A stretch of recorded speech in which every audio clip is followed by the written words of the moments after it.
Students, आपका स्वागत है मेरे YouTube चैनल में। आज हम पढ़ने वाले हैं चिन्हों के जोड़ के नियम। ये जो हैं जब हम पूर्णांक को जोड़ते हैं, ये जो चैप्टर है ये कक्षा 7 में है। तो ये जो चैप्टर है अगर ये हमें ढंग से क्लियर हो जाता है तो आगे भी हम बहुत सारे सवाल इसी पे बेस्ड करते हैं। तो यहाँ पर आप देखिए कि जो चिन्हों के जोड़ के नियम अगर हम लगाते हैं तो सबसे पहला जो नियम यहाँ पर है कि अगर प्लस पूर्णांक को प्लस पूर्णांक में हम जोड़ेंगे, ठीक है, यानी कि एक ऐसा पूर्णांक है जिसके आगे प्लस हो और जो दूसरा पूर्णांक है उसके आगे भी प्लस हो, तो जो आंसर आएगा आपका वो जोड़ करके वो भी किस में आएगा, प्लस में आएगा। जैसे मैंने पहला नियम यहाँ पर बता रखा है आपको कि प्लस में अगर हम प्लस ऐड करते हैं, प्लस में अगर हम प्लस जोड़ते हैं तो आंसर प्लस का आएगा। अब आप यहाँ पर पूर्णांक देख लीजिए उदाहरण के लिए कि अगर +5 को हम +2 में जोड़ेंगे तो यहाँ पर भी प्लस और यहाँ पर भी प्लस है, तो आंसर कितना आएगा, 7। वैसे हम जो है इनके आगे हम प्लस लिखते नहीं हैं, लेकिन आपको समझाने के लिए मैंने यहाँ पे प्लस लिखा हुआ है। तो 5 + 2 = 7, ठीक है। अगर उनके आगे कोई चिन्ह नहीं लगा रखा तो आप ये मान लीजिए कि उसके आगे प्लस होगा। तो ये तो सिंपल सी बात है कि अगर सारे प्लस के हैं तो आंसर भी प्लस में आएगा। कन्फ्यूजन होता है दूसरे नियम में, अगर प्लस वाले पूर्णांक को आप माइनस वाले पूर्णांक में जोड़ते हैं तो आंसर कैसे आता है। यहाँ पर आपकी दो कंडीशन बनती हैं, दो स्थितियाँ आती हैं कि अगर आपके पास जो पहला वाला जो पूर्णांक है अगर वो बड़ा है और उसके आगे प्लस है तो आंसर भी किस में आएगा, प्लस में आएगा। आप यहाँ देखिए कि जब इस पूर्णांक को हम इस पूर्णांक में जोड़ेंगे, प्लस वाले को माइनस वाले पूर्णांक में जोड़ेंगे, तो आपको क्या करना पड़ेगा, उसे घटाना पड़ेगा, क्योंकि एक प्लस का है और एक माइनस का है तो वो क्या होंगे, घट जाएंगे, ठीक है। वो घटेंगे और आंसर के आगे कौन सा चिन्ह आएगा, जो बड़े वाली पूर्णांक के आगे होगा। और दूसरी स्थिति में ऐसा होता है कि अगर आपका पूर्णांक बड़ा है और उसके आगे माइनस का चिन्ह लगा हुआ है तो चिन्ह जो आंसर जो आएगा उसके आगे भी क्या होगा, माइनस का लगेगा।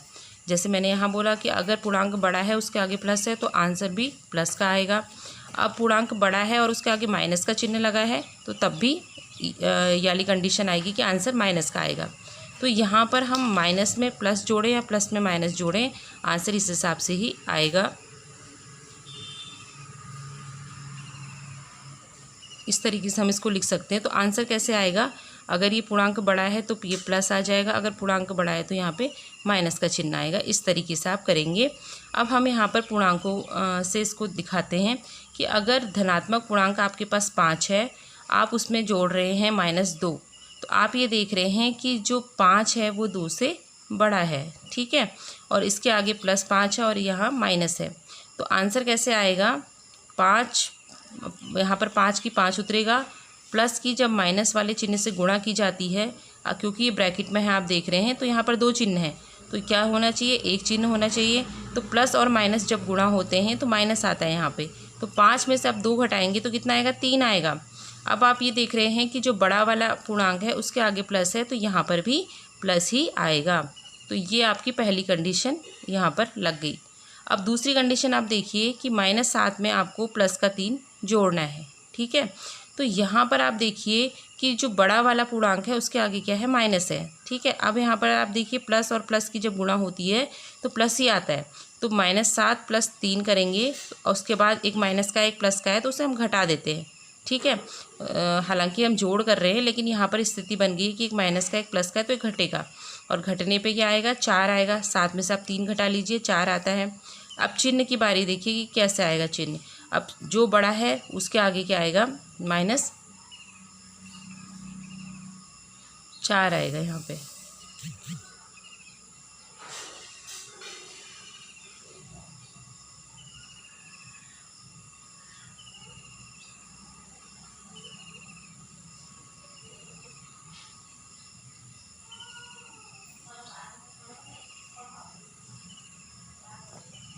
दूसरी कंडीशन में आपको सिर्फ ये देखना है कि बड़े वाली पूर्णांक के आगे कौन सा चिन्ह लगा है। यहाँ पर आप देख रहे हैं वैसे 7 बड़ा होता है 3 से, ठीक है। तो 7 के आगे क्या है, माइनस है। तो हमने ऐसा नहीं देखना है कि -7 बड़ा है कि +3 बड़ा है, हमने ये देखना है कि बड़ा वाला जो पूर्णांक है उसके आगे कौन सा चिन्ह है। अगर उसके आगे माइनस का चिन्ह है तो यहाँ पर भी माइनस लग जाएगा और यहाँ पर माइनस का 4 आ जाएगा। तो इस तरीके से आपको ये करना है। अब देखिए माइनस में अगर माइनस चिन्ह वाला आप पूर्णांक जोड़ेंगे तो आंसर किस में आएगा, माइनस में ही आएगा, लेकिन वो दोनों जुड़ जाएंगे।